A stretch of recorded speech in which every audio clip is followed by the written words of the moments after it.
পুজোর শপিং তাও আবার একদিনে কখনো সম্ভব?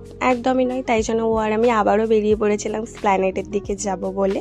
তো টুকিটাকি কিছু কেনার ছিল ওর আর আমার, সেগুলোই নেব বলে চলে গেছিলাম হাওড়া। তো হাওড়া থেকে আমরা মেট্রো ধরে যাব স্প্ল্যানেট। তো মেট্রোও চলে এসেছে সময় মতো।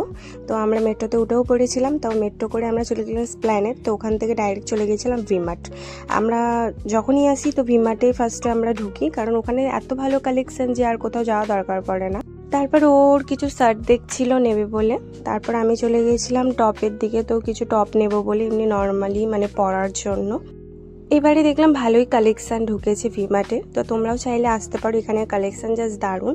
তো আমরা প্রত্যেক বছরই এইখানে আগে আসি। তারপর চলে গেছিলাম আমরা একটা রেস্টুরেন্ট। তো দেখছিলাম এখানে কি অর্ডার দেওয়া যায়। তো কিছু কম্বোও ছিল ওখানে। তো আমরা সব কিছু অর্ডার করিনি, জাস্ট নর্মালি বিরিয়ানি অর্ডার করেছিলাম। তারপর খাওয়া দাওয়া সেরেই চলে গেছিলাম শিলেদার্স। পুজো মানেই শিলেদার্স, তাই তো।